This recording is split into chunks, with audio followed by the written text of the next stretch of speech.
हे viewers, आज की Chinese drama movie की स्टार्टिंग में ही हम थोड़े बड़ी इंटेंस सीन को देखते हैं, जहाँ पे हम हमारे मेन कैरेक्टर्स लीसा और हान को देखते हैं, जिनके अंदर एकदम प्यार भरी मेकआउट शुरू हो जाती है। पर यहाँ पे थोड़ी देर में ही लीसा की सिस्टर डेज़ी उन्हें डिस्टर्ब करने के लिए आ जाती है।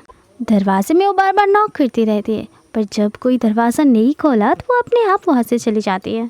फिर यहाँ पे लीसा और हान की मेकआउट एकदम पीक लेवल में होती है और ये मेकआउट एक वन नाइट स्टैंड में बदल जाते हैं।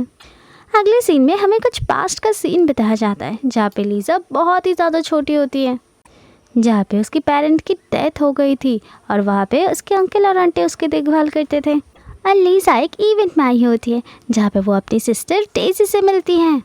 फिर वहाँ पे डेज़ी अपने सारे फ्रेंड्स के साथ लीसा को बुली करने लगते हैं और गाँव वाली बुलाने लगती हैं। उसे बार बार घर ही पुकारे जाती हैं, जहाँ पे उसके दोस्त सारे कहने लगते हैं कि क्यों ना तुम अपनी बहन की चेंज करने पे मदद करो। ये सुनने के बाद तो डेज़ी और उसके दोस्त तो उसके ऊपर पानी फेंकने लग जाते हैं। सिंपली ऐसे ही वो लोग लीसा को बुले करे जा रहे थे और उसी बीच में एक छोटा सा लड़का आ जाता है और आते ही लीसा को बचा लेता है, साथ ही साथ उसे लेके चला जाता है वहाँ से।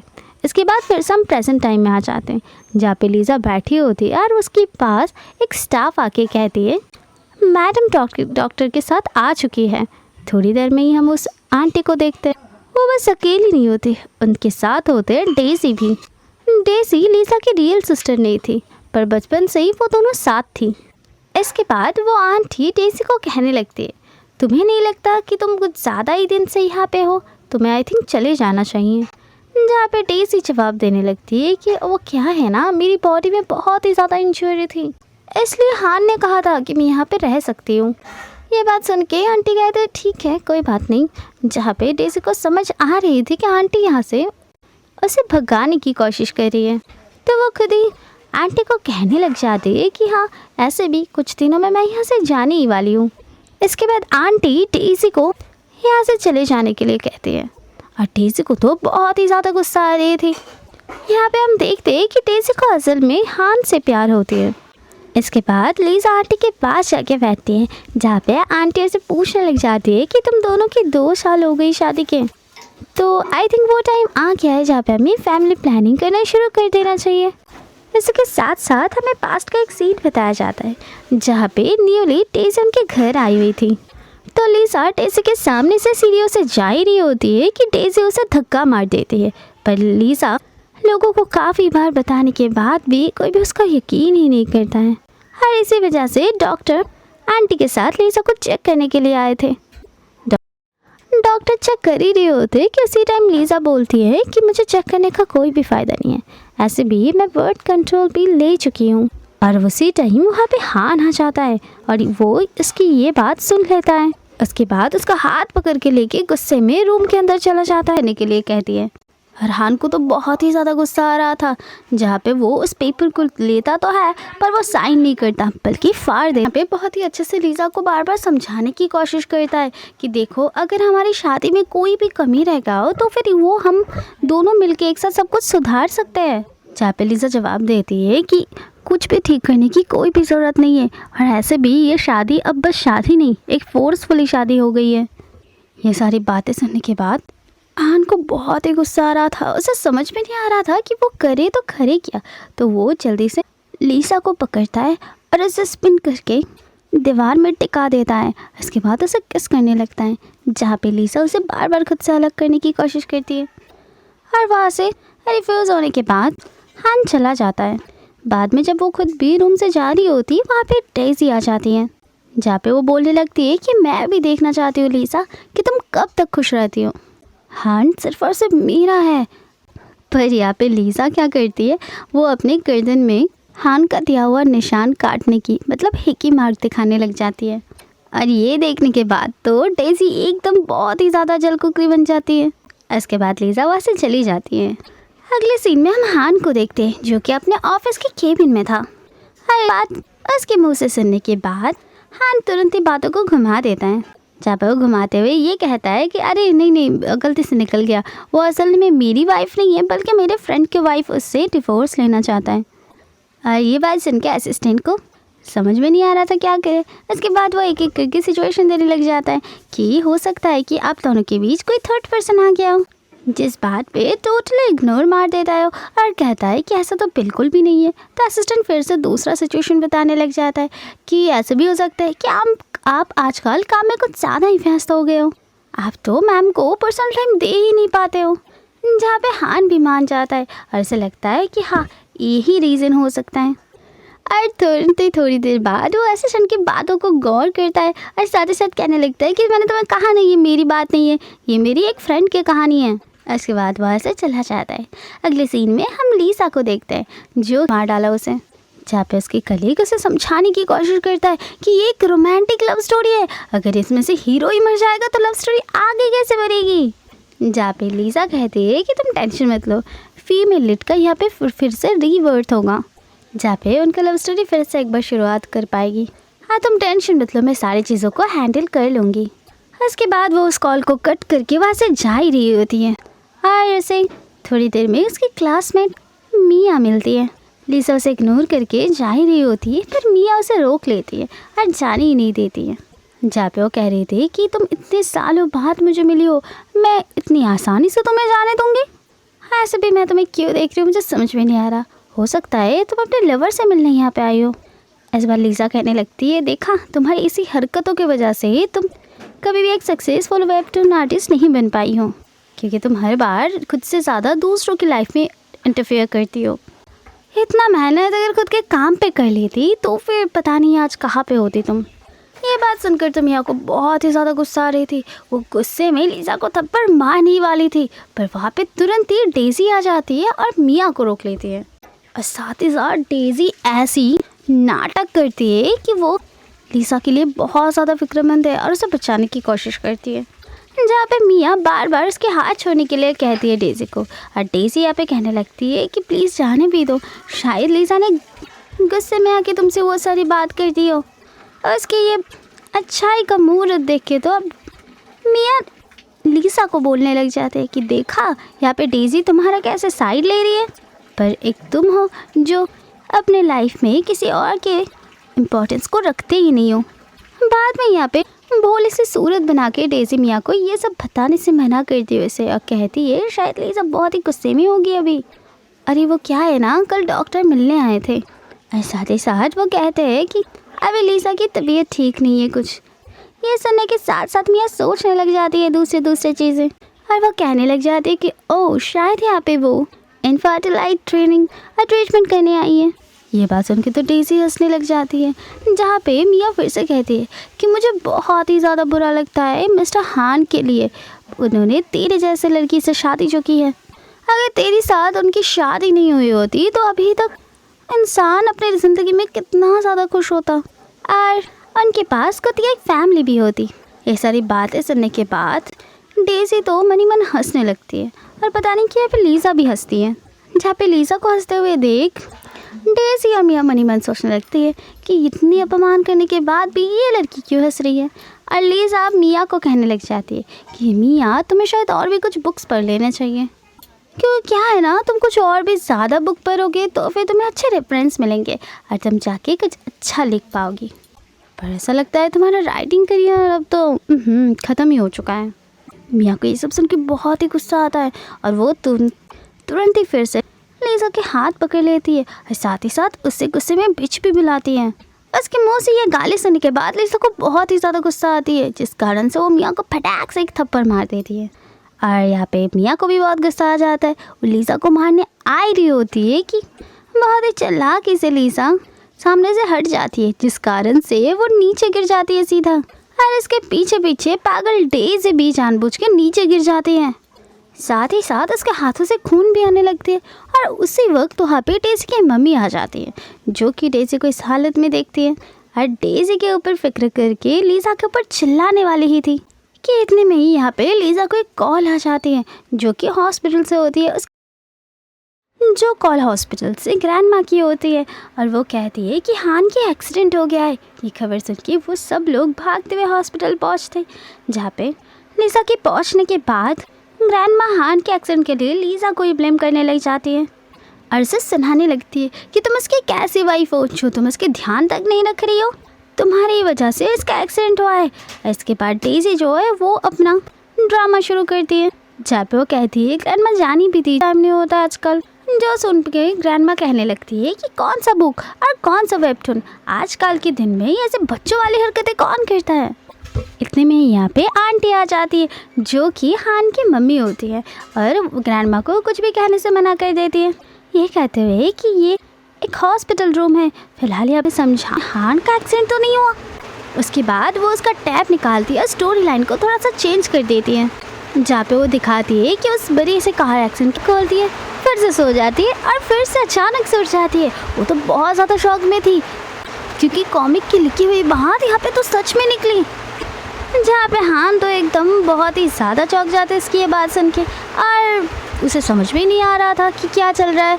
तो फिर वो पूछ ही लेता है कॉमिक, असल में कौन सी कॉमिक की बात कर रहे हो तुम। पर यहाँ पे लीसा बातों को थोड़ा सा पलट देती है क्योंकि वो नहीं चाहता था उसकी ये सीक्रेट बाहर आ जाए।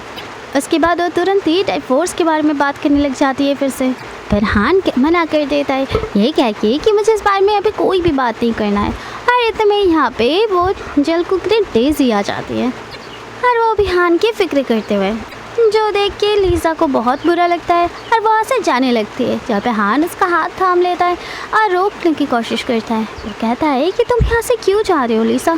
तो लीसा कहने लगती है क्यों, अब तो डेज़ी यहाँ गई ना तुम्हारी ख्याल रखने के लिए, तुम कोई छोटे बच्चे थोड़ी ना हो जो तुम्हारे ध्यान रखने के लिए तुम्हें दो औरत की ज़रूरत है। जहाँ पे हान तो एकदम साफ साफ कह देता है अगर कोई भी औरत यहाँ से जाएगी तो वो होगी डेज़ी, ना कि तुम। जहाँ पे डेज़ी कहने लगते हैं कि हान ऐसा प्लीज़ मत बोलो, मैं तो बचपन से तुम्हारे साथ रही हूँ, मुझे तो तुम्हारी फिक्र होगी ना। जहाँ पे हान कहता है कि मैं कोई छोटा बच्चा नहीं हूँ और ऐसे भी मेरी वाइफ मेरे साथ है जो कि काफ़ी है मेरे अकेले के ध्यान रखने के लिए। हाँ यहाँ पे रही बात तुम्हारी, तो मैंने तुम्हारे लिए बहुत सारे लड़के चूज़ करके रखे हैं, तो तुम इत्मीनान से उनके साथ ब्लाइंड डेट पे जा सकती हो। हर में से जो भी तुम्हें पसंद है तुम उनके साथ जा सकते हो, जैसे कि हम बात को आगे बढ़ा पाए। पर इसकी बात सुन के डेज़ी तो एकदम साफ साफ मना कर देती है, ये कह के कि उसके पेरेंट्स अभी भी ये नहीं चाहते हैं। जापान कहता है कि कोई बात नहीं, मैं अंकल आंटी से बात कर लूँगा और मुझे पता है वो लोग मेरे बातों पे हाँ कर देंगे। जहाँ पे डेज़ी कहने लग जाती है मुझे पता है ये सारी बात तुमसे लीसा बुलवा रही है ना। जहाँ पे हान कह देता है कि नहीं ऐसा बिल्कुल भी नहीं है, मैं मेरी मर्ज़ी से तुम्हें ये सारी चीज़ें सजेस्ट कर रही हूँ। तो डेज़ी कहती है कि ठीक है, पर एक बात सुनो, तुम्हें मेरी पर्सनल अफेयर्स में इंटरफेयर करने की कोई भी ज़रूरत नहीं है। जहाँ पे थोड़ी देर में ही वो पूछने लग जाती है कि मैंने सुना लीसा यहाँ पे तुमसे डिवोर्स की बात कर रही है। जहाँ पे हान कह देता है कि हमारे इस मैटर पे तुम्हें पढ़ने की कोई भी ज़रूरत नहीं है। जहाँ पे डेज़ी कहती है कि मुझे लगता है मिस्टर फोन ने लीसा से कांटेक्ट किया है, कॉन्ट्रैक्ट की वजह से ही वो ये सारी बातें कह रही है।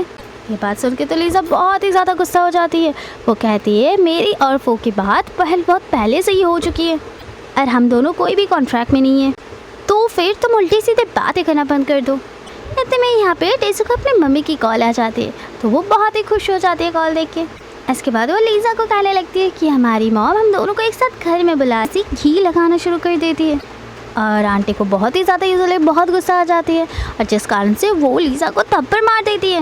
यहाँ पे लीसा इस थप्पड़ के खाने के बाद आंटी को मुंह तोड़ जवाब देती है और कहती है कि आपको लगता है ना अब मुझे बचपन से पाल रही हो, मुझे आपका एहसान मानना चाहिए, लेकिन ऐसा बिल्कुल भी नहीं है। मेरी मॉम की यहाँ से जाने के बाद उनके सारे लग्जूरियस लाइफ आपने लीड की है और यहाँ पे मेरी मॉम के बदले में आपको रखी गई है, जिस कारण से आप खुद को ज़रा बड़ी मत समझिए। उसकी ये सारी बातें सुन के आंटी बहुत ही ज़्यादा गुस्से में आ जाती है और बेल्ट मंगवाने लगती है और कहती है आज तो मैं तुम्हें सबक सिखा कर ही रहूँगी, और उस बेल्ट से उसे मारने लग जाती है। वो ऐसे के साथ साथ हमें एक पास्ट के सीन बताई जाती है जहाँ पे लीसा बहुत ही छोटी थी और वो उसकी अंकल और आंटी के लिए चाय बना के लेके आई होती है। इसके बाद वो आंटी उसे जाने के लिए कह देती है। जहाँ पे लीसा के जाने के बाद आंटी अंकल से कहने लग जाते हैं कि आखिर हम लोग इस लड़की को यहाँ पे रख के क्या ही करेंगे, हमें शायद कुछ दिनों के लिए इसे गांव में भेज देनी चाहिए, इससे हमारे समय भी सेव हो जाएगी। अरे ऐसे भी दो दो बच्चों को संभालना थोड़ी मुंह की बात थोड़ी ने, मुझसे नहीं हो पाएगी। और इनकी ये सारी बात पीछे से छुप के ध्यान से सुन रही होती है लीसा। इसके बाद फिर से हम प्रेजेंट टाइम में आ जाते हैं, जहाँ पे बहुत ही ज़्यादा क्रूरल तरीके से बेल्ट से मार रही थी लीसा को आंटी। और बहुत ही मायूस होकर लीसा कहती है कि काश आपने मुझे यहाँ पे लाई ना होते।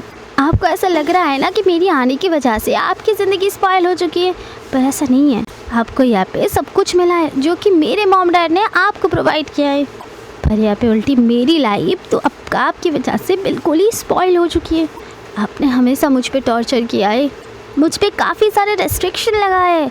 ये सारी बातें सुन के तो आंटी और भी ज़्यादा गुस्से में आ जाती है और वो उस बेल्ट से फिर से लीसा को मारने वाली थी। और इतने में ही यहाँ पे हान आ जाते हैं और वहाँ पे ही उनको रुकने के लिए कह देता है, जहाँ पे हान को देख के बहुत ही इमोशनली लीसा पूछने लगता है, क्या तुम भी यही चाहते हो कि मैं नील डाउन करके माफ़ी मांगूँ? पर हान कहता है कि नहीं, बिल्कुल नहीं, मैं यहाँ पे तुम्हारे लिए आई हूँ। जहाँ पे लीसा कहता है कि तुम्हें मुझ पे भरोसा किए हुए, तो हान कहता है कि तुम ऐसे बातें क्यों कर रहे हो, तुम मेरे वाइफ हो, ऑफ कोर्स तुम्हारे ऊपर ही मेरा ट्रस्ट होगा, मैं कैसे तुम्हारे अलावा किसी और पे ट्रस्ट करूं। ये बात सुनने के बाद तो डेज़ी की एकदम जल जाती है। वो सोचती है आखिर हान को हो क्या गया है और वो लीसा की इतनी ज़्यादा साइड क्यों ले रहा है। इसके बाद सिचुएशन को हैंडल करने के लिए आंटी उसे सिचुएशन को एक्सप्लेन करने लग जाती है, पर यहाँ पे तो हान सीधा ही उनको मना कर देती है कुछ कहने से और कहने लग जाता है कि मैंने आपको कहा है ना, मुझे मेरी वाइफ के अलावा किसी और की बातों पर कोई भी भरोसा नहीं है और ऑलरेडी सीसीटीवी का फुटेज निकालने के लिए मैंने कह दिया है, तो फिर हमें साफ साफ पता लग ही जाएगा कि यहाँ पे कौन नाटक कर रहा है और कौन नहीं। और यहाँ पे तो बगल में खड़ी हुई डेज़ी फिर से नाटक करने शुरू कर देती है और वो अपनी भोली सी शक्ल बना के उनकी तरफ देखने लगती है और बोलने लगती है कि हान, क्या तुम मुझ पर बिल्कुल भरोसा नहीं करती हो, तुम यहाँ पे मुझे शक कर रहे हो।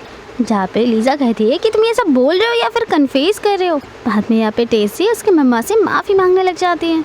वो भोली बन के नाटक करती रहती है कि मम्मा मुझे नहीं पता मैं कैसे गिर गई, पर यहाँ पे अगर लीसा कह रही है कि मैं ऐसे ही गिर गई तो फिर यही सच होगा शायद। उस दिन वहाँ पे मिया और लीसा फाइट कर रहे थे, जिस कारण से मुझे बीच में आना ही पड़ा। मुझे ऐसा लग रहा था कि अगर कोई लीसा की फ़ोटो ले ले तो फिर हमारी फैमिली की रेपुटेशन ख़राब हो जाएगी। इस वजह से मैं बीच में आ गई थी और सारी गलती मेरी है, मुझे माफ़ कर देना। बाद में वो हान से भी माफ़ी मांगने लग जाती है, तो हान कहता है कि चलो कोई ना, कम से कम तुमने अपनी बात एक्सेप्ट। और पीछे खड़े हुए हान बेचारा अपने असिस्टेंट को कॉल लगाने लग जाता है।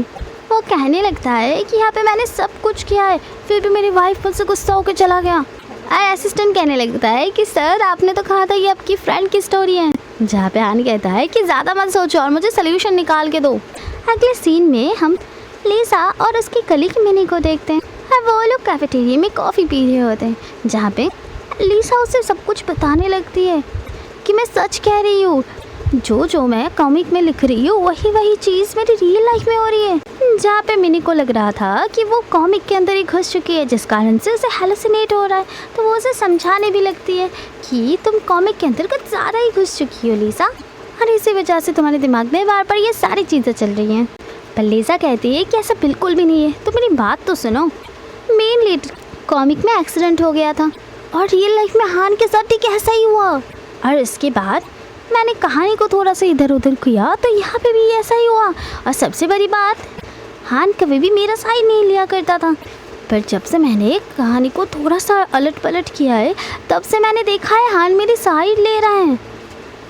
इतने में यहाँ पे हाथ में एक पेस्ट्री लेते आए होते जी को देखते हैं, जो कि लीसा को देख के बहुत ही खुश हो जाता है और ये पेस्ट्री लीसा के लिए लेके आया होता है। साथ ही साथ वो एक इवेंट में लीसा को इन्वाइट करता है, पर यहाँ पे लीसा मना कर देती है, ये कहते हुए कि मैं शादीशुदा हूँ। तो जी कहता है कि इससे क्या मतलब है, मैं तो बस तुम्हें इनवाइट करना चाहता था।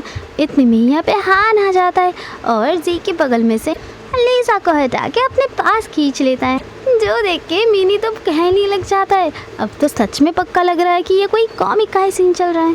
बाद में यहाँ पे जी को हान थैंक यू कहने लग जाता है इन्विटेशन देने के लिए, जहाँ पे वो कहने लग जाता है कि अगर मेरी वाइफ और मुझे फ्री टाइम मिल जाएगा तो हम लोग ज़रूर इवेंट में आ जाएंगे, पर ऐसे क्या है ना, हम लोग कुछ ज़्यादा ही व्यस्त रहते हैं तो शायद ना भी आ पाएँ। इतना कह के वो उसे लेके यहाँ से जाने लगता है और इसके बाद जी तो लीसा को अपनी पेस्ट्री खाने के लिए याद दिलाता है, जहाँ पे हान कहता है कि अरे नहीं नहीं, मेरी वाइफ बिल्कुल भी स्वीट चीज़ें नहीं खाती हैं, उसका जो टेस्ट है बिल्कुल बदल चुका है। सी से कह रही होती है कि मुझे तुम्हारे लिए बहुत ही ज़्यादा बुरा फील हो रहा है कि तुम्हारे पास बिल्कुल भी अब चांस नहीं है, जहाँ पे जी मिनी से कहता है कोई बात नहीं, तुम टेंशन मत लो, बहुत ही मैं वो मौका खुद भी खुद बना लूँगा।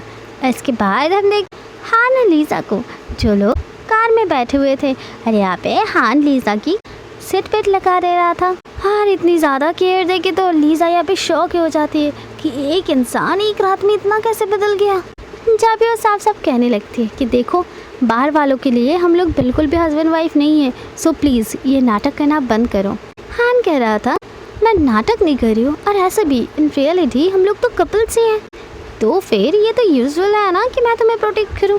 तो लीसा याद दिलाती है कि भूलो मत, हमारी शादी एक कॉन्ट्रैक्ट मैरिज है, और ये तुम्हारे डैड ने फिक्स किया था, ना कि हम दोनों की इच्छा से ये हुई थी। ऐसे के साथ साथ हमें एक पास्ट का सीन बताया जाता है, जहाँ पे हान का डैड हान को शादी की बात बता रहे थे, जहाँ पे हान एकदम साफ साफ मना कर रहा था कि उसे लीसा से शादी करने में कोई भी इंटरेस्ट नहीं है। पर यहाँ पे हान के डैड को पता होता है, मतलब अंकल को, कि लीसा कितनी अच्छी लड़की है, तो वो लीसा की बहुत सारे तारीफ करने लग जाते हैं। पर यहाँ पे ठीक हान कहता है जो कुछ भी हो जाए मैं पूरी लाइफ तक सिंगल रह जाऊंगा, लेकिन मैं उसके साथ बिल्कुल नहीं शादी करना चाहता। मैं उसको बिल्कुल भी शादी नहीं कर सकता जिसे मैं पसंद ही ना करता हूँ। इसके साथ हम प्रेजेंट में फिर से वापस आ जाते हैं, जहाँ पे वो लोग अपने लोकेशन में पहुँच गए होते हैं। हाली ज़्यादा कार के अंदर ही सो जाती है, और उसे सोता हुआ देख हान तो बिल्कुल भी उसे उठाना नहीं चाहता। वो धीमे धीमे उसके पास आता है, इसके सर को सहलाते और इसके चिक्स पे किस करने के लिए जाता है, पर इतने में ही लीसा अपने मुंह को मोड़ लेती है, पर वो अभी भी सो रही थी। और उसके बाद हान अपना जैकेट उठाता है और लीसा की लैप में रख देता है। उसके बाद कार से निकल के उसे गोदी में लेके घर के अंदर जा रहा होता है। और ये सीन को देख के तो सारे लोग साथ ही साथ हान की मॉम बहुत ही ज़्यादा खुश हो जाती है। स्टाफ तो ये भी कहने लग जाते हैं कि आज तक सर को ऐसे तो हमने कभी नहीं देखा। इसके बाद वो लीसा को अपने बेडरूम तक लेके जाता है और इसे अच्छे से सुला देता है। इसके बाद वो कहता है कि इसके घर का तो बिल्कुल कपल जैसा है, पर कपल कहने से बिल्कुल मुंह ही मोड़ लेती है। इसके बाद हम हान को किचन में देखते हैं, जहाँ पे स्टफ हान बहुत ही प्यार से खाना बनाने की कोशिश कर रहा है, और हान यहाँ पे ऐसे एक डाइनिंग टेबल में बैठने की और इंतज़ार करने के लिए कहती है। उसके बाद लीसा डाइनिंग पे बैठ जाती है और थोड़ी देर में हान पूरा का पूरा ब्रेकफास्ट टेबल अरेंज करवा देता है। इसके बाद हान इसका बनाया हुआ डिश ट्राई करने के लिए कहता है लीसा को, पर लीसा जब ध्यान से देखती है तो वो खाना तो पहले से जला हुआ था। और ये चीज़ हान भी देखता है और कहता है कि माफ़ कर देना, ये खाने की ज़रूरत नहीं है, और ऐसे भी तुम्हें आज शायद कुछ और खा के गुजारा करना पड़ेगा। अब लीसा कहने लग जाती है कि तुम्हें नहीं लगता तुम कुछ ज़्यादा ही वियर्ड बिहेव कर रहे हो। जापान कहता है कि वियर्डली क्यों, ऐसा क्यों लगता है तुम्हें? तो लीसा कहने लग जाती है कि अपने दिमाग में थोड़ा सा जोर लगाओ, तुम्हें ऐसा तो नहीं लग रहा कि कोई तुमसे फोर्सफुली ये सब करवा रहा है। ऐसे के साथ साथ हमें एक पास्ट का सीन दिखाया जाता है, जहाँ पे असिस्टेंट फिर से हान के पास सोल्यूशन लेके आया होता है, और वो वेबटून लेके आता है अपने बॉस को दिखाने के लिए, जो कि उनकी वाइफ बनाती हैं। और वहाँ की जो मेन लीड है वो बिल्कुल ही एकदम हान के जैसे दिखता है। इसके बाद से हान वही सारी चीज़ें करे जा रहे थे देख कर जो कि उसकी वाइफ चाहती थी, और वो वेबटून में लिखती थी। इसके बाद हम रात का सीन देखते हैं, जहाँ पे लीसा के लिए हान इंतज़ार कर रहा था। इतने में वहाँ पे वैंगमा आ जाती है, तो वैंगमा को देख के लीसा के बारे में वो पूछने लग जाता है, जहाँ पे वैंगमा जवाब देती है कि वो तो कब का चली गई। वो लोग आज एक साथ इवेंट पे जाने वाले थे वही, जहाँ पे वो वैंगमा की ये बात सुन के काफ़ी नाराज़ हो जाता है। इसके बाद वो खुद अकेले ही उस इवेंट के लिए निकल जाता है। तो इतनी में यहाँ पे डेज़ी आ जाती है, जो भी उस इवेंट पे जाने वाली थी, तो वो हान के साथ जाने के लिए ज़िद करता है, तो हान भी उसे कार में बैठा ही लेता है। इसके बाद वो दोनों इवेंट के लिए निकल पड़ते हैं। दूसरी तरफ हम लीसा को देखते हैं इवेंट में, जो कि पहले ही पहुंच चुकी थी, और यहाँ पे सबकी नज़र वो तो बस खुद की तरफ अट्रैक्ट करके रखी थी। पर वापस से यहाँ पे हम मिया को भी देखते हैं, जो कि यहाँ पे लीसा को देख के कुछ खास खुश नहीं होती है। लीसा उसे इग्नोर करके जा रही होती है, जहाँ पे यहाँ पे मिया जानबूझ के उसके हाथ पकड़ के उसे रोक लेती है। और कहने लगती है कि तुम हमेशा ऐसा क्यों बिहेव करते हो, जैसे कि तुम मुझे जानते ही ना हो और मैं एग्जिस्ट ही ना करती हूँ। मैं तुम्हारे सामने खड़ी हूँ और तुम मुझे इग्नोर करके सामने से जा रहे थे। जहाँ पे लीसा कहती है देखो सिंपल बात है, मुझे तुमसे कोई भी बात नहीं करनी है। और ऐसा तुम्हें देख के लगता है कि तुम मुझसे फिर से झगड़ा करने के लिए आई हो। इसके बाद थोड़ा सा मियाँ साइड हो जाती है, जहाँ पे जी आ जाता है और इवेंट में आने के लिए लीसा को थैंक यू कहने लग जाता है। जी कहने लगता है कि मैं बहुत ही जल्द अब्रॉड जाने वाला हूँ, पर यहाँ पे तुम्हारे लिए कुछ सरप्राइज़ अरेंज करवाया है मैंने। यहाँ पे एकदम टॉप क्लास पेस्ट्री शेफ़ आए हुए हैं, जो कि तुम्हारे पसंदीदा पेस्ट्री तुम्हारे पसंदीदा स्टाइल में बनाया गया है।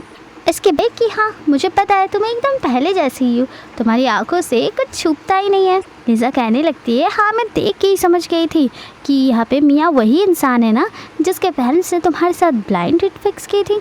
अजी भी यहाँ पे कहने लग जाता है कि हाँ मैं चाह के भी इस लड़की का पीछा नहीं छुड़ा सकता और मैं स्टिल अभी तक सॉल्यूशन ढूंढता ही रहता हूँ। इसके बाद वो जी के बारे में बात करने लग जाती है, तो जी हान के बारे में पूछता है और इतने में यहाँ पे हान की ड्रेस के साथ एंट्री हो जाते हैं।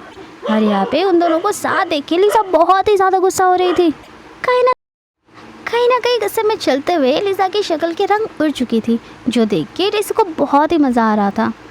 इसके बाद हान सीधा लीसा के पास आने के लिए बढ़ने लगता है, जहाँ पे डेजी ये देख के नीचे गिर जाने की एक्टिंग करने लगती है। जहाँ पे जी लीसा से कहने लग जाता है कि मुझे लगता है तुम इन दोनों को साथ देख के खुश नहीं हो और साथ ही साथ तुम्हें डेजी को एक्टिंग सिखाना चाहिए, वो बहुत ही बेकार एक्टर है।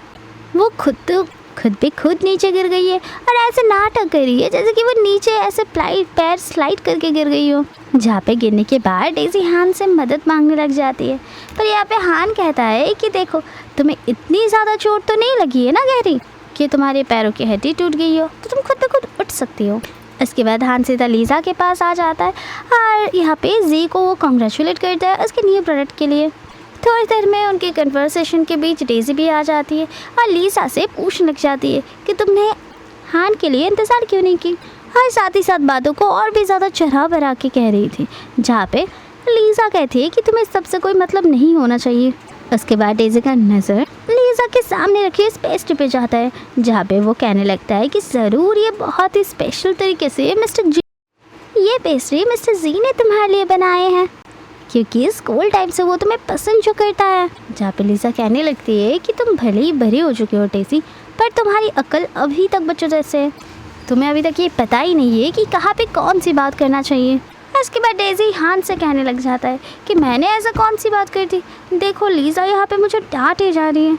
जहाँ पे हान तो सही बात सुनाने लग जाता है कि उसने सही कहा है, तुम्हें कौन सी जगह पे कौन सी बात करनी है इसका अभी तक अक्ल नहीं है। इसके बाद लीसा यहाँ से रेस्टोरेंट जाने के लिए बहाना मारती है, जहाँ पे हान उसका हाथ पकड़ लेता है। इसके बाद वो दोनों ऊपर आ जाते हैं, जहाँ पे लीसा उस पर चिल्ला रही होती है कि तुम्हें आखिर मुझसे चाहिए क्या। और यहाँ पे तो हान से जलने की वो आ रही थी, जहाँ पे वो लीसा से पूछ रहा था कि शायद वो पेस्ट्री कुछ ज़्यादा ही टेस्टी था ना, और मुझे भी उसे टेस्ट करना है। इसके साथ साथ वो लीसा को किस करने लग जाते हैं, पर लीसा यहाँ पे ज़बरदस्ती उसे दूर करने लग जाती है और कहने लग जाती है कि उसी के पास जाके पूछो जिसके साथ तुम यहाँ पे आए थे। धान कहता है कि मैं पहले तुम्हारे लिए इंतज़ार कर रहा था, पर मुझे बाद में पता लगा कि तुम यहाँ पे पहले ही आ चुके हो, और उसी टाइम वहाँ पे डेजी आ गई, तो मैं उसे ना कैसे करता। जहाँ पे लीसा कहने लगती है कि ना कहना तो एक बहाना है। इसके बाद फिर से इवेंट में हम मियाँ, डेजी और कुछ लोगों को और देखते हैं, जो कि एक स्केच बुक को देख के बहुत ही ज़्यादा हंस रहे थे, क्योंकि वहाँ पे स्केच बहुत ही ज़्यादा फ़नी लग रहे थे उनको।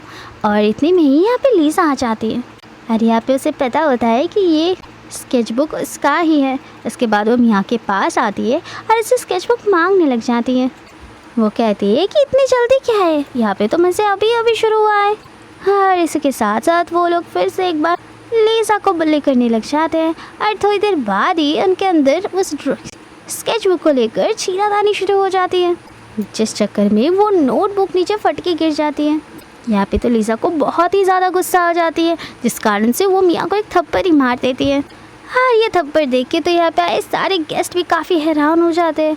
थोड़ी देर बाद यहाँ पे हान आ जाता है और आने के साथ साथ उस स्केच बुक के पन्ने पर इसका नज़र जाता है और यहाँ पे मियाँ उससे कहने लग जाता है, देखो ना, एक गलती से मुझसे फट गया, पर यहाँ पे वो तो मुझे थप्पड़ ही मार दिए हैं। माना कि यहाँ पे गलती मेरी है, मतलब ये तो नहीं कि सारे यहाँ पे आए हुए गेस्ट के सामने वो मुझ पे हाथ उठाए, हर इतने स्पेशल दिन में मेरी बेइज्जती कर दे। इसके बाद तो मियाँ की साइड लेते हुए डेज़ी भी कहने लगती है, हाँ यहाँ पे तो उसने बिल्कुल गलत किया है, ऐसा उसे बिल्कुल नहीं करना चाहिए था। यहाँ पे तो लीज़ा को मियाँ से माफ़ी मांगनी चाहिए, उसे कहो वो माफ़ी मांग ले, तो फिर यहाँ पे सब कुछ सॉर्ट हो जाएगा। इसके बाद हान क्या करता है, वो मियाँ की तरफ देखता है और मियाँ एकदम भोली सी सूरत बना के खड़ी हुई थी और वो मियाँ के पास आता है और माफ़ी मांगने की बजाय उसे एक और उल्टा थप्पड़ मार देता है। यहाँ पे डेज़ी फिर से एक बार साइड लेते हुए कहने लगती है कि जाने भी दो, माना कि उससे गलती हो गई, इसका मतलब ये नहीं कि तुम भी उसे थप्पड़ मारोगे। डेज़ी की कोई भी बात पर हान कोई रिएक्ट ही नहीं करता, उसे इग्नोर कर देता है और मियाँ से पूछने लग जाता है कि ये स्केचबुक तुम्हारे घर में थे ना, तो फिर ये यहाँ पे कैसे आए। और ये बात सुन के तो सीधी एकदम डेज़ी डर जाती है और कहने लगती है, हान कोई बात नहीं, इस बात का भी इन्वेस्टिगेशन मैं कर लूँगा। इसके बाद वो लीज़ा को लेके यहाँ से चला जाता है और आसपास आए सारे गेस्ट तो हान के ये कारनामा और उसके प्यार को बहुत ही ज़्यादा तारीफ़ करते हैं। वो लोग कह रहे थे एक दूसरे से कि क्या आप लोग देख रहे प्रेसिडेंट यहाँ पे कितना ज़्यादा सॉफ्ट हार्टेड बन चुके हैं। डेज़ी यहाँ पे मनी मन सोच के बहुत ही ज़्यादा गुस्सा होती है कि आज तक तो हान सिर्फ मेरी साइड लेती आई है और हान हमेशा मेरा सपोर्ट किया है और मैं बहुत ही ज़्यादा क्लोज थी उन दोनों की डिवोर्स करवाने का, तो यहाँ पे अचानक से ये सब कुछ पलट कैसे गया। इसके अगले सीन में हम हान और लीज़ा को इस कार के अंदर देखते हैं जहाँ पे लीज़ा उस फटे हुए स्केचबुक को देख के बहुत ज़्यादा रो रही होती है।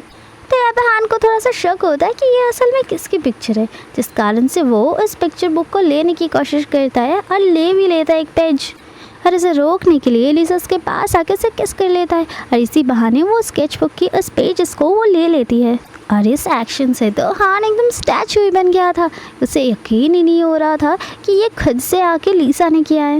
अगले सीन में हम लीज़ा को देखते हैं जो अपने घर में बैठ के मैगजीन्स पढ़ रहे थे। इतने में ही आंटी के साथ, मतलब लीज़ा की मदर इन लॉ के साथ वो ग्रैंडमा आ जाते हैं और आने के बाद ही लीज़ा के ऊपर चिल्लाने लग जाती है और उसे न्यूज़ बताने लग जाते हैं। वो कहती है कि बाहर तो तुमने हमारी नाक कटवा कर रखी हो। आंटी यहाँ पे बार बार ग्रैंड मदर को कंफर्ट के साथ साथ कंसोल करने की कोशिश कर रही थी और वो लीज़ा की साइड लेते हुए कहती है कि बेचारे ने जानबूझकर ऐसा नहीं किया होगा, शायद ये गलती से हुआ होगा। इसके बाद आंटी लीज़ा को डांटने की जगह उसे प्यार से समझाने लगती है चीज़ों को कि मैं अच्छे से जानती हूँ कि तुम ये सारी चीज़ों को जानबूझकर बिल्कुल नहीं कर सकती हो, पर तुम बिल्कुल ध्यान रखना कि आगे से आइंदा ये सारी चीज़ ना हो।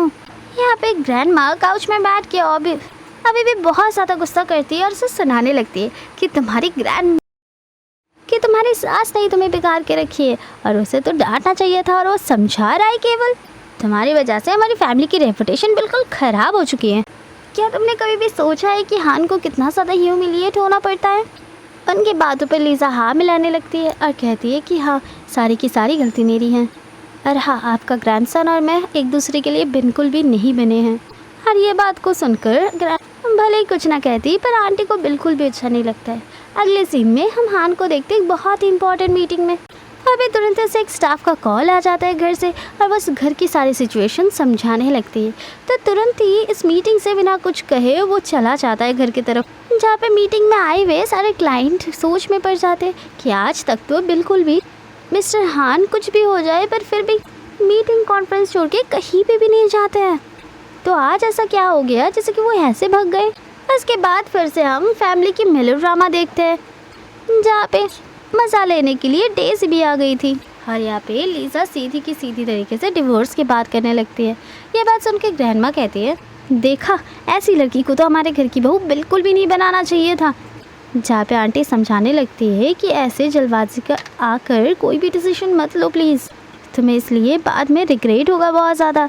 जहाँ पे यहाँ पे लीज़ा कहने लगती है, बिल्कुल भी नहीं, मुझे इसके लिए बिल्कुल भी रिग्रेट नहीं होने वाली है और तो और मैंने ऑलरेडी मेरे लॉयर से बात करके रखी हूँ, वो यहाँ पे आके सारे डॉक्यूमेंट रेडी कर लेगा।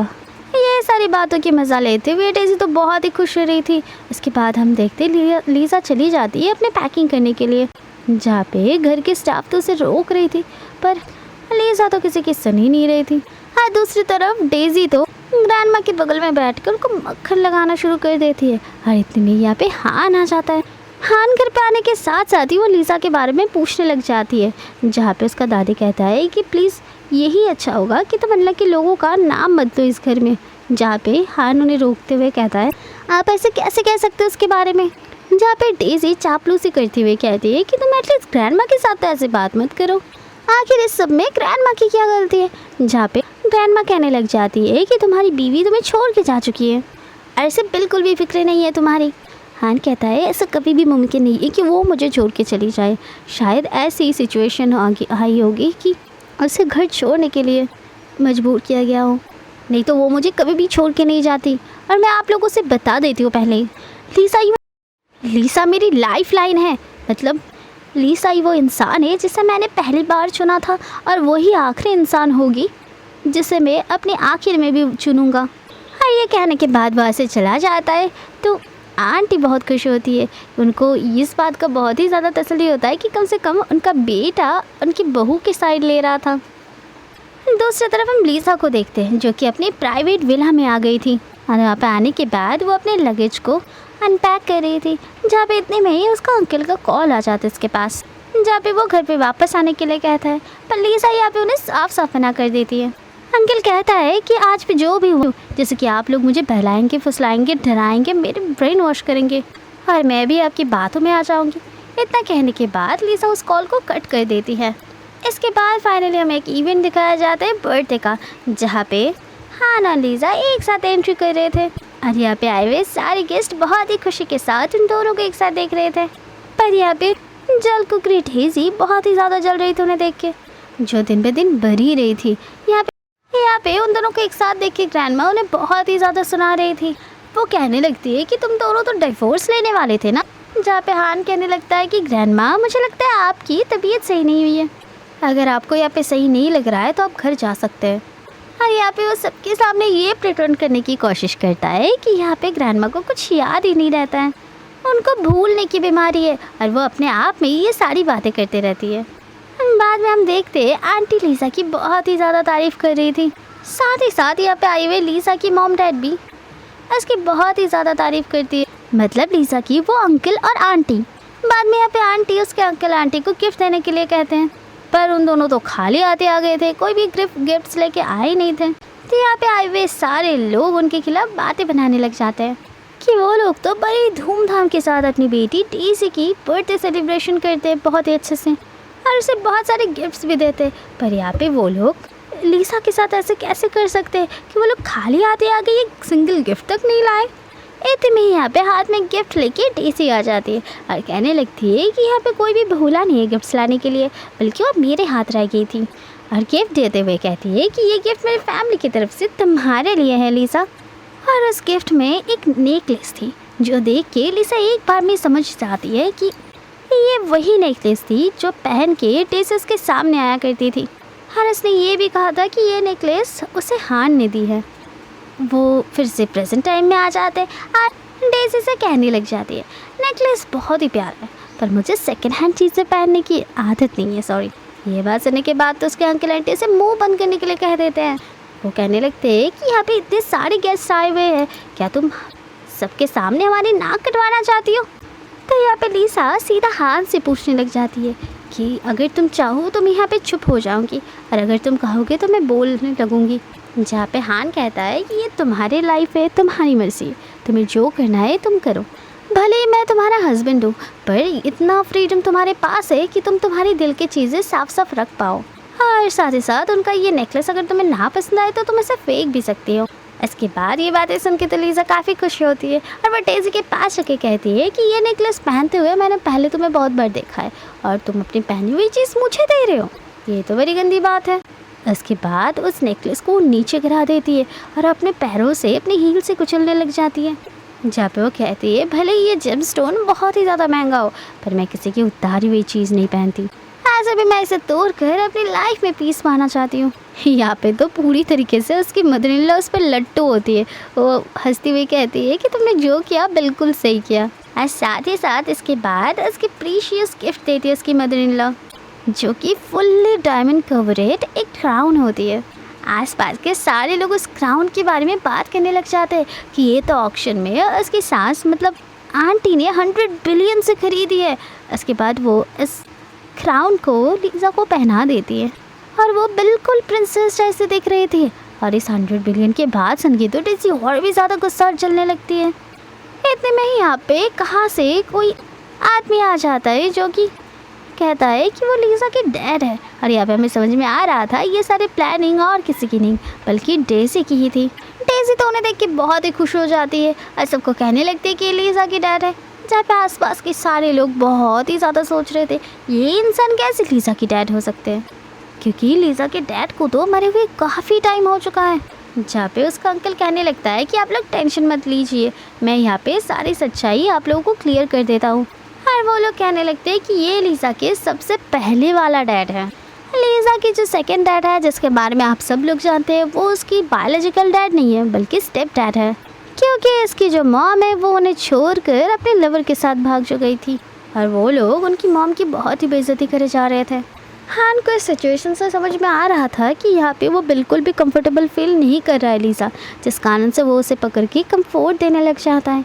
और यहाँ पे उसका अंकल कहने लग जाता है और उसे चले जाने के लिए कहता है, मतलब लीज़ा के वो पुराने डैड को। वो डैड कहने लगता है कि तुम इतना टेंशन में क्यों, क्या तुम्हें लगता है मैं तुम्हारा पोल खोल दूँगा। और इसके साथ साथ तो अंकल का मुँह एकदम बंद रह जाता है। जब उसका डैड कहने लगता है कि अभी भी बहुत टाइम है, मुझे एक्सेप्ट कर लो तुम।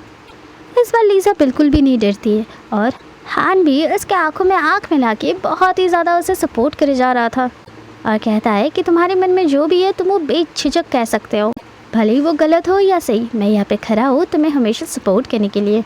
इसके बाद लीज़ा शुरू करती है मुँह तोड़ जवाब देना अपने डैड को। वो कहने लगती है, हाँ मुझे पता है आप मेरे डैड हो और मुझे ये भी पता है मेरी मॉम मुझे लेके घर से भागी थी। क्यों ना मैं यहाँ पे सबको बता दूँ कि वो क्यों भागने के लिए मजबूर हो गई थी, क्योंकि मेरे डैड यहाँ पे हर रात को ड्रिंक करके आते थे और एक इंसान हर रात ड्रिंक करने के आने के बाद कैसे ही नॉर्मल रह सकते हैं। वो हम दोनों के ऊपर बहुत ही ख़राब तरीके से हाथ उठाते हैं और मारते थे। वो इतना ही खतरनाक है कि एक रात को उसने तो मॉम को जलाने की कोशिश की, तो वो इंसान इस इंसान के साथ कैसे ही रह सकता था जो कि उसे जलाने की कोशिश कर मारने की कोशिश करता है। और इसी वजह से हम लोग घर छोड़ के आ गए। ये बातें सुनकर तो अंकल का मुंह एकदम बंद ही हो जाता है। अब हान कहने लग जाता है कि इतना आपके लिए काफ़ी है, अगर काफ़ी नहीं तो मैं अपने लॉयर को बुला के आपको इस बारे में सज़ा दे सकती हूँ। अगर आप चाहते हैं तो मैं लॉयर से ये केस खुलवा सकता हूँ। बेटर यही होगा आप यहाँ से चले जाएं, मेरे मुंह मत खुलवाइए। बाद में हम लीज़ा और हान को एक कार में देखते हैं जहाँ पे लीज़ा बहुत ही ज़्यादा रो रही थी। जहाँ पे उसे अडोर करते हुए हान उसे हौसला दे रहा था कि तुमने आज मुझे बहुत ही ज़्यादा प्राउड फील करवाया है, तुमने अपने चाइल्डहुड ट्रॉमा को फेस किया है और सबके सामने ला के रख दिया है, ये एक बहुत बुरी बात है। और इतने में लीज़ा को अपने अंकल का कॉल आने लग जाता है, तो हान उसके कॉल को उठाकर लाउड में रख देता है, जहाँ पे उसका अंकल गुस्से में चिल्ला के लीज़ा को घर बुला रहा था। इसके साथ साथ हान भी उसके साथ आ जाता है, जहाँ पे डेज़ी खड़ी हुई थी जो हान को देख के डर जाती है। जहाँ पे वो कहने लगती है कि तुम घर जा सकते हो, यहाँ पे डैड को लीज़ा से कुछ बात कहनी है। हान तो सीधा मना कर देता है, कहता है कि मैं तो बिल्कुल भी नहीं जाने वाला हूँ। पर यहाँ पे लीज़ा घर के अंदर चली जाती है, जहाँ पे तो डेज़ी उसे रोक के रखता है और जाने ही नहीं देता। वो समझाने लग जाता है कि डैड को और लीज़ा को अकेले में टाइम स्पेंड कर देना चाहिए। इसके बाद हम देखते हैं लीज़ा और उसके अंकल की कन्वर्सेशन, जहाँ पे वो लीज़ा पे चिल्ला रहे होते बहुत गंदे तरीके से कि तुम्हारी वजह से और तुम्हारी पास्ट डैड की वजह से हमारी रेपुटेशन बिल्कुल मिट्टी में मिल गए। यहाँ पे सारे लोग मुझे कॉल पे कॉल करे जा रहे और पूछ रहे कि वो असल में क्या बताना चाहता था। अब तुम्हें ही बताओ मैं यहाँ पे क्या ही रेस्पॉन्ड करूँ। वो इतना गुस्से में होता है कि वो लीज़ा को थप्पड़ तक मार देते हैं। और इतने में उस रूम के अंदर हान आ जाते हैं, जिसे देख के अंकल तो एकदम रुक जाते हैं। हान अंकल से कहता है कि अब मुझे लगता है हमें प्राइवेटली बात करना चाहिए। इसके बाद वो दोनों प्राइवेटली बात करने के लिए चला जाता है, जहाँ पर डेज़ी और उसकी मम्मी मतलब आंटी हान की पीठ पीछे लीज़ा को बुली करे जा रहे थे। और दूसरी तरफ तो अंकल प्राइवेट में जाने के बाद उनके हाव भाव बिल्कुल बदल ही गए थे और वो तो इतना इज्जत दे रहा था हान को कि आप करके बोल रहा था, जैसे कि उनसे काफ़ी ज़्यादा अपर पोस्ट में है हान, जहाँ पे हान उनके पास आके उनका कॉलर बनाते हुए कह रहा था कि शायद आपको आपकी पोजीशन याद दिलाना पड़ेगा, अगर दोबारा से ऐसे हरकतें हुई तो आपको पता है ना क्या होगा।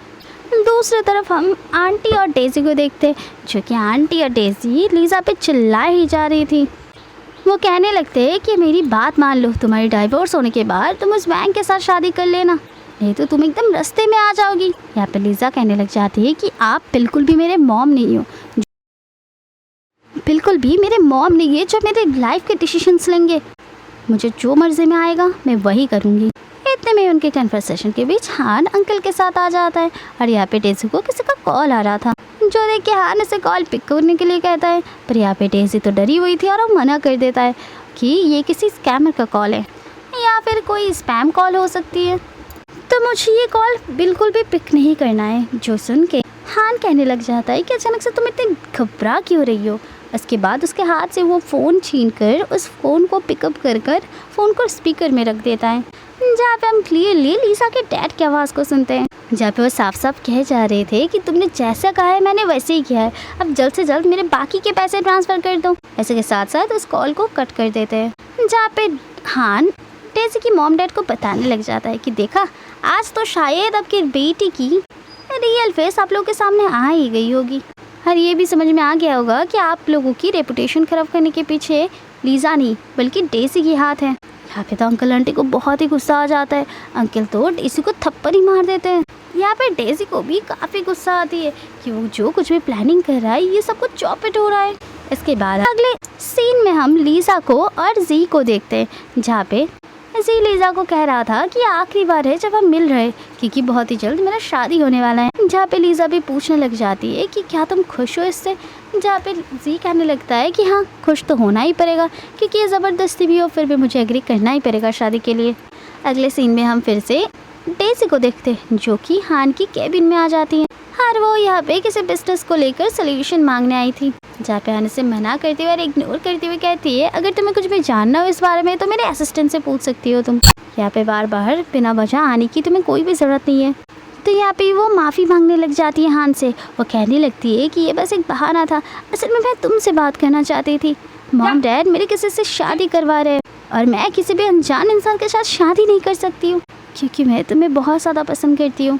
ये सुनने के साथ साथ ही तो हान गुस्सा हो जाता है और उससे अपना शब्द वापस लेने के लिए कहता है। उसके साथ साथ एक पेन ड्राइव दिखाते हुए कहता है कि क्या तुम्हें पता है इसके अंदर क्या है, यहाँ पे तुम्हारी हर एक सबूत है और तुम उस दिन गिर गई थी ना, उसकी सीसीटीवी फुटेज भी इधर है, तुम यहाँ पे लीज़ा के डैड से मिले थे और उसकी फुटेज भी यहाँ पे है।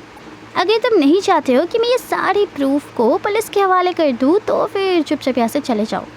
ये सारी चीज़ें देख के डेज़ी बहुत ज़्यादा गुस्से में आ जाती है और हान के ऊपर चिल्लाने लगती है, तो हान को भी बड़ा गुस्सा आ जाता है।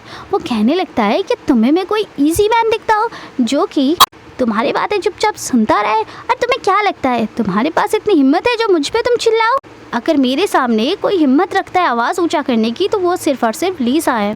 और गुस्से में आके वो एक कांच के ग्लास को नीचे फोड़ देता है, जिस कारण से डेज़ी के पैर में चोट भी लग जाती है। हर इतने में डेज़ी के पास मिया का कॉल आ जाता है, जहाँ पे वो कहने लगती है कि मैंने अभी अभी लीसा को एक होटल रूम पे जाते हुए देखी है। तो तुरंत ही वो दोनों मतलब हान और डेज़ी उस होटल रूम के बाहर आ जाते हैं और मिया के साथ साथ सारे के सारे होटल रूम के दरवाजे को खटखटाने लग जाते हैं। वो लोग कहने लगते हैं कि अभी के अभी दरवाज़ा खोलो, मुझे पता है तुम अंदर हो। इसके साथ साथ लीज़ा दरवाजे को खोल देती है और यहाँ पे लीज़ा को देख के लग रहा था कि वो बिल्कुल भी अपने सेंस में नहीं है। हर इतने में वहाँ पे हान आ जाता है और उससे अपना जैकेट दे देता है और साथ ही साथ वो डेज़ी को वार्निंग भी देता है कि अगर इससे कुछ हुआ तो मैं तुम्हें बिल्कुल नहीं छोड़ने वाला हूँ। जहाँ पे डेज़ी कहने लगती है कम से कम होटल के अंदर तो एक बार देख लो, शायद इसके साथ कोई और हो। जहाँ पे हान गया तो वहाँ पे लीज़ा हान की बहुत ही करीब आने की कोशिश करती है, पर यहाँ पे हान उसे दूर रखने की कोशिश करे जा रहा था। जहाँ पे लीज़ा उसके पास आते हुए कहने लगती है कि तुम ऐसा मेरे साथ क्यों कर रहे हो, तुम तो मुझे पसंद करते हो ना। जहाँ पे यहाँ पे हान कहने लग जाता है कि तुम अभी होश में नहीं हो और हमारे बीच डाइवोर्स की बात चल रहा है तो हम लोग ऐसा बिल्कुल नहीं कर सकते। पर इसके बावजूद भी वो बार बार पास ही आते जा रहा था हान का। तो हान कहता है ठीक है, तुम बाद में रिग्रेट मत करना क्योंकि तुम खुद ही सामने से मेरे पास आ रहे हो। और इसी के साथ साथ उन दोनों के अंदर एकदम प्यारी सी मेकआउट हो जाता है। इसके बाद जब लीसा को होश आती है वो तो एकदम शर्मा ही जाती है। उसके बाद वो दोनों एक दूसरे के साथ बात करने लग जाते हैं, जहाँ पे हान कंफर्म कर रहा था कि इसका मतलब ये है कि जी ने तुम्हारी पेस्ट्री में कुछ मिलाए थे। जहाँ पे लीसा हाँ दिन से ही पूछना था तुम दोनों के अंदर आखिर रिलेशन क्या है। लीसा कहती है कि हम दोनों एक अच्छा फ्रेंड हुआ करते थे, पर वो तब पास्ट की बातें हैं। उस जैसे एक इंसान को मैं अपना फ्रेंड के तौर पे कभी भी कंसिडर नहीं कर सकता। ये जवाब सुन के तो हान यहाँ पे बहुत ही खुश हो जाता है। इसके बाद हान फिर से पूछने लग जाता है कि एक बात बताओ, तुम मुझसे डिवोर्स क्यों चाहती हो? क्या तुम मुझसे प्यार नहीं करती हो? जहाँ पे लीसा कहती है कि ये सारे ब्लेम मुझ पे डालना बंद करो तुम पहले। लीसा कहती है कि मैं ये डिवोर्स तुम्हारी वजह से ले रही हूँ। जहाँ पे उसको कुछ समझ में नहीं आ रहा था, वो तो कह जा रहा था कि मैं तो तुम्हारे लिए यहाँ पे परफेक्ट बनने की कोशिश कर रहा हूँ। अरे यहाँ पे लीसा कहती है कि हर वक्त परफेक्ट बनना ही सब कुछ नहीं होता है, तुमने मुझे धोखा दिया है। ये बात सुनकर तो हान एकदम फुल्ली कंफ्यूज हो जाता है। वो पूछने लगता है यूजुअली तुम कौन से धोखा देने की बात कर रहे हो? इसके बाद लीसा उसे एक एक करके उसके मिसकैरेज से लेके उस नेकलेस की सारी बात बताने लग जाती हैं। ये सारी बातें सुनने के बाद हान उसके पास आता है और उसके गालों को अच्छे से पकड़ के उसके आंखों में आँख डाल के कहने लगता है क्या तुम्हें मुझ पर भरोसा है? लीसा कहती है पता नहीं। हान कहता है कि तुम्हें ना हो पर मुझे तुम पे पूरा भरोसा है, और मैं तुम्हें बताना चाहता हूँ कि जिस दिन तुम्हारा मिसकैरेज हुआ था तुम हॉस्पिटल में थे और मैं उस दिन ऑक्शन में था कुछ शॉपिंग करने की नहीं। और उसके बाद जब मैं वहाँ से वापस आ रहा था तब मैं तुमसे मिलने ही जाने वाला था, पर वहाँ पे मुझे डेज़ी ने रोक लिया था, ये कहते हुए कि तुम अकेला रहना चाहती हो। तो मैं बाहर ही बैठा हुआ था और मैं उस ऑक्शन से तुम्हारे लिए वो पेंडेंट और वो नेकलेस लेके आई थी, वही रेड पेंडेंट वाली जो कि डेज़ी तुम्हें उस दिन दे रही थी। हर उसी टाइम मैंने तुम्हें कहा कि तुम उसे फेंक सकती हो, और मैंने डेज़ी को वो नेकलेस इसलिए दे दी थी क्योंकि मैंने उससे पूछा था क्या तुम्हें ये पसंद आएगा भी या नहीं, तो उसने सीधा मना कर दी थी। इसने कहा था वो पेंडेंट रेड कलर की है और लीसा को रेड कलर से बहुत ही ज़्यादा नफरत है, और इसी वजह से वो नेकलेस तो मैं ऐसे ही दान में दे दी थी उसे। मैं कभी भी उसके लिए कोई नेकलेस नहीं खरीदी थी। ये सारी बात सुन के वो बहुत ही ज़्यादा इमोशनल हो जाती है लीसा, और वो अपनी मिसकैरेज की बात बताने लग जाती है कि यहाँ पे मेरी मिसकैरेज मेरी गलती की वजह से नहीं हुई थी बल्कि डेज़ी की वजह से हुई थी। उसने मुझे सीढ़ियों से ढकेल दिया था। तो मुझ पर ट्रस्ट तो करती हो ना हान? हान कहती है कि हाँ, मैंने तो तुम्हें पहले ही कहा है ना, तुम्हारी कोई भी बात हो विदाउट प्रूफ मैं तुम पे भरोसा करती हूँ, ट्रस्ट करता हूँ। इसी के साथ साथ वो दोनों काफ़ी इमोशनल हो गए थे, जहाँ पे हान का उसके असिस्टेंट का कॉल आ जाता है और वो कहने लगता है कि मैडम ने वेबटून को थोड़ा सा अपडेट किया है और तो मुझे पता भी चल गया है कि उनका मिसकैरेज कैसे हो गया। लीजा तो उसकी बातों को सुन लेती है और वो कहने लगती है कि इसका मतलब ये है कि तुम मेरे वेबटून को पढ़ते हो। तो हान कहते हैं हाँ, जब से तुम नाराज़ हुई तो मेरी असिस्टेंट ने मुझे यही सजेस्ट किया, और इसी वजह से वेबटून में जैसा जैसा तुमने लिखा था वैसे वैसे ही मैं करता रहता हूँ। और ये सारी बात सुन के तो लीसा अपने आप को बुद्धू सोचने लग जाती है। उसे अभी तक लग रहा था कि उसके वेबटून में कुछ खास बात है और वो मैजिकल है। इसके बाद वो हान को प्रॉमिस करने लग जाती है कि वो उसे बिल्कुल भी डिवोर्स नहीं देने वाली है, और नेक्स्ट टाइम से अगर कुछ भी मिसअंडरस्टैंडिंग होता हो तो फिर वो खुद से आके बात करेगी। और यहाँ पे हान भी प्रॉमिस करता है कि वो कभी भी एक थर्ड पर्सन की बात नहीं सुनेगा, वो सबसे पहले लीसा की बात सुनेगा, उसका ओपिनियन भी। इसके बाद वो दोनों एक साथ घर चले जाते हैं, जहाँ पे हान उसके लिए उसके फेवरेट स्ट्रॉबेरी पेस्ट्री बनाई होती है। लीसा उसे टेस्ट करती है और उसे कॉम्प्लीमेंट देती है कि ये दुनिया की सबसे बढ़िया स्ट्रॉबेरी पेस्ट्री है। इसके बीच उन दोनों की रोमांस सारे स्टाफ देख रही होती हैं, जहाँ पे वो लोग इसे देख के बहुत ही ज़्यादा खुश हो जाते हैं। थोड़ी देर में यहाँ पे ग्रैंडमा आ जाती है डेज़ी के साथ, जो भी काफ़ी गुस्से में होती है, जहाँ पे हान बताने लग जाता है कि लीसा बिल्कुल भी मुझसे डिवोर्स नहीं चाहती है। ग्रैंडमा कहने लगती है कि तुमने उसे ऐसा कौन सा पट्टी पढ़ा ली जिससे कि उसका पूरा दिमाग ही फिर गया। तुम दोनों बच्चों जैसे मजाक करना बंद करो, और मैं चाहती हूँ जल्द से जल्द तुम लोग ये डिवोर्स को कंटिन्यू करो, क्योंकि मुझे यहाँ पे हान के लिए दूसरी लड़की भी तो ढूंढनी है। ये बात को सुन के डेज़ी तो काफ़ी खुश हो जाती है। इसके बाद हान फिर से कहने लगता है कि ग्रैंडमा, मैं आपको बता चुका हूँ और हम लोग हमारे बात पर ही टिके रहेंगे, ये कभी भी चेंज नहीं होने वाली है। लीसा मेरी वाइफ रही है और रहेगी, और साथ में कभी हम लोग अलग भी नहीं होंगे। थोड़ी देर में यहाँ पे आंटी आ जाती है, जो कि डेज़ी को देख के बहुत ही ज़्यादा गुस्सा हो जाती है। वो कहने लग जाती है कि जी को पुलिस ने गिरफ्तार कर लिया है और उसने कन्फेस किया है कि उसे ये सब करने के लिए किसी ने कहा था, और जो और कोई नहीं बल्कि डेज़ी है। ये बात को सुनने के बाद ही लीसा एकदम गुस्से में आके डेज़ी को थप्पड़ मार देती है। वो एकदम गुस्सा होकर कहने लगती है, मेरी मिसकैरेज से लेकर सब कुछ अभी तक के सब कुछ के पीछे तुम हो। मैंने अभी तक तुम्हें कुछ भी नहीं कहा था, पर अब तो तुम अपनी लिमिट क्रॉस कर चुकी हो। ये सारी बातें सुनकर ग्रैंडमा को भी डेज़ी के ऊपर काफ़ी गुस्सा आ जाती है, क्योंकि यहाँ पे ग्रैंडमा को डेज़ी की सच्चाई पता चल लग जाती है। तो वो चिल्लाने लगती है उस पर और कहने लगती है कि तो फिर अब तक तुम मुझे बस मेरी ब्रेन वॉश करती हुई आई हो लीसा को लेकर कि वो अच्छी इंसान बिल्कुल भी नहीं है। इसके बाद वो लोग डेज़ी को धक्का मारकर घर से बाहर निकाल देते हैं। इसके बाद हम लीसा और हान को देखते हैं और ग्रैंडमा लीसा के पास बढ़ रही होती है, जहाँ पे हान तो उन्हें रोक ही लेता है और बार बार उन्हें रोक लेता है लीसा के पास आने से, जो देख के ग्रैंडमा बोलने लग जाती है कि अब तुम दूर हटो, हमारे बीच भी तो मिसअंडरस्टैंडिंग थी तो हम क्लियर कर लेंगे। जहाँ पे हान लीसा की ओर देखती है तो लीसा कहती है कि ग्रैंडमा की आँखों में अभी तक पट्टी बांधी हुई थी और ये सब उस डेज़ी की वजह से है, और अभी सब कुछ ठीक हो गई है। बाद में हम फिर से डेज़ी को देखते हैं, जिसे अपने खुद के घर से भी निकाल दिया जाते हैं, क्योंकि यहाँ पे डेज़ी के अगेंस्ट केस फाइल जो हुआ था, और साथ ही साथ उसके साथ साथ उसके मॉम डैड को भी कोर्ट में बुलाया गया था। और सारी चीज़ों से परेशान और गुस्से में आकर उसके मॉम डैड तो ये तक फैसला लेते हैं कि वो लोग एक और केस फाइल करेंगे, जो होगा डेज़ी को फैमिली से निकालने के लिए, मतलब डिसोन करने के लिए, और वो तो डेज़ी को घर से ही निकाल देते हैं। इसके बाद हम लीसा और हान को फिर से एक बार एक साथ देखते हैं, जहाँ पे लीसा हान के लिए एक बहुत ही अच्छा सरप्राइज लेके आई हुई थी। और लीसा यहाँ पे हान को अपने प्रेगनेंसी टेस्ट का रिपोर्ट दिखाने लग जाती है। और ये सारे रिपोर्ट्स देखकर तो हान बिल्कुल खुशी से पागल हो जाती है। वो बहुत ही खुश हो जाता है तो लीसा को फोरहेड में किस कर लेता है, और इसके साथ साथ उनकी फैमिली की एक न्यू शुरुआत हो जाता है। और इस हैप्पी सीन के साथ इस ड्रामा की यहाँ पे एंडिंग हो जाती है। तो व्यूअर्स, आज के लिए बाय बाय।